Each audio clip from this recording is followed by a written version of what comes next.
We are one conversation away from a shift in perspective that can lead to a decision that can change our entire life.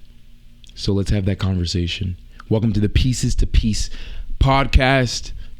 All about healing, all about elevating, all about getting better. I want you to know this: reading about push-ups won't build your chest. Knowing how to let go won't heal your heart. And memorizing affirmations won't change your life if you never apply them. Let that sink in. I know you hear me, but are you listening? Because it's that type of episode today. We live in a world obsessed with knowledge, right? Knowing. But real change, like actual change, that comes from doing. From wrestling with the process. From falling forwards. From being willing to go through all 5 stages of the transformation. Yes, I said 5 stages because there are 5 steps that lead to change. And we're going to dive into that today. Step 1 is learning, right?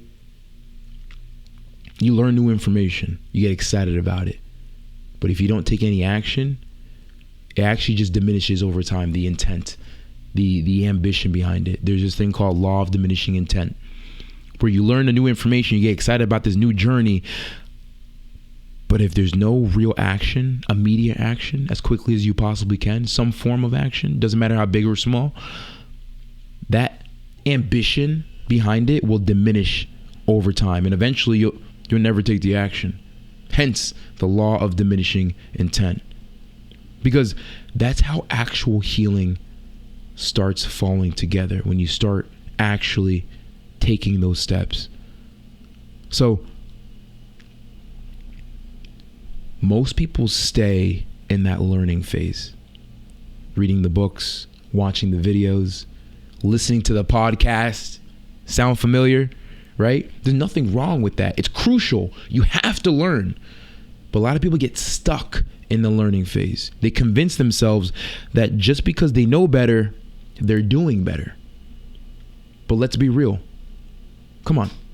Because the truth is, you can read a book about push-ups all day, but it won't build your chest until your muscles start burning.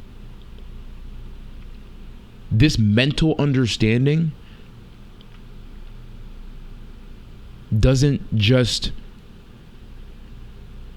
produce wisdom out of thin air, right?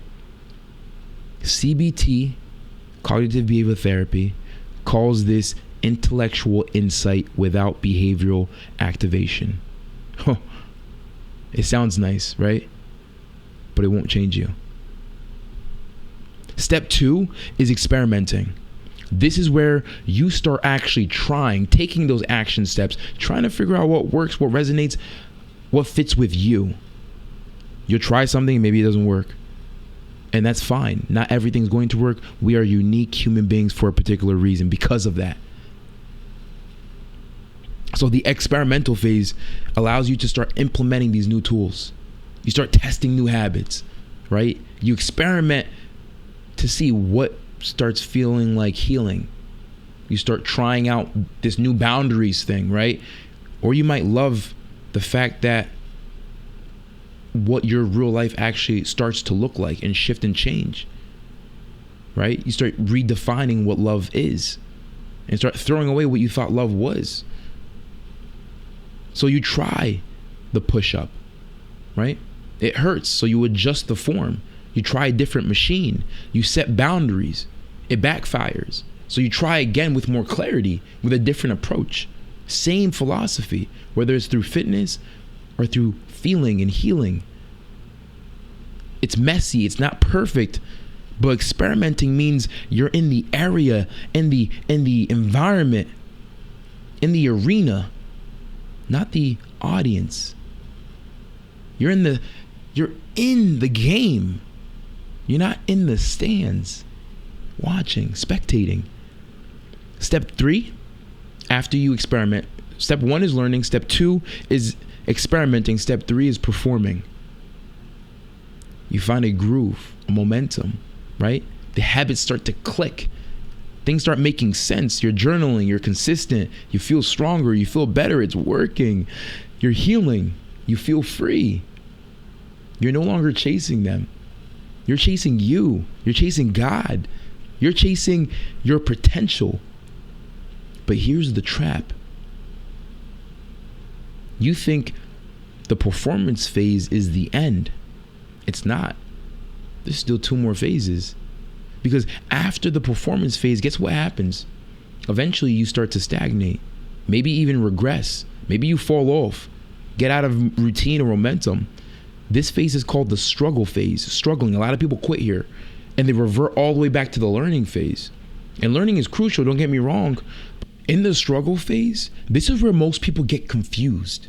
After weeks or even months of growth, the triggers come back, right? You thought they were never going to come back. They thought they were gone for good, right? The emotions start to resurface. You fall off. You start questioning if you ever really healed at all, because the pain feels like it happened all over again, like it just happened yesterday. But this is where most people quit. But this is also where the biggest transformation begins. Cognitive behavioral therapy teaches us that regression isn't failure, it's actually feedback. Let that sink in. I know you hear me, but are you listening? It means you're actually being invited to reinforce the new pattern. It's time under pressure. You're reinviting these new patterns and it's being tested under this pressure. This is the gym session where the weights feel heavier, but you're actually stronger. And the final step, which is step 5, is thriving. You didn't quit in the valley, in the game, in the grunt of it when things got hard and tough. You didn't backtrack when things got dark. Instead, you sat with the discomfort, and now you're no longer surviving your past. You're thriving in your truth.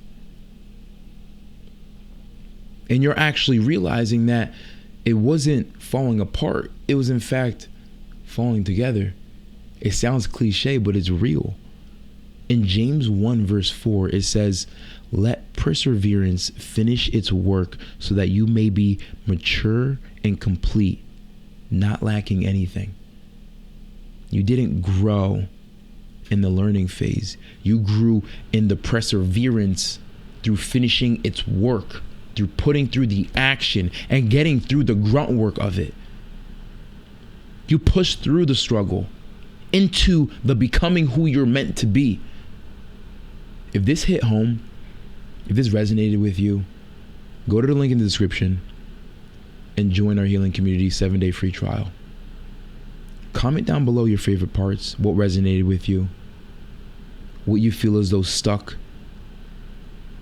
Because if this hit home, if this tickled your spirit, that means you were supposed to listen to it. I don't believe in coincidences. It's all God incidences. So I'm proud of you for sitting here and listening this far, digesting this, and understanding that healing and change, there's levels to it, there's steps to it. And you're doing just fine. Because every decision you make is a vote towards the person you want to become. So the real question really is, who do you want to become? Right? And just like any voting system, right? You only need 51% of the votes, so be kind to yourself. If some days all you could do is just survive. God bless you. Until next time, peace from Dees.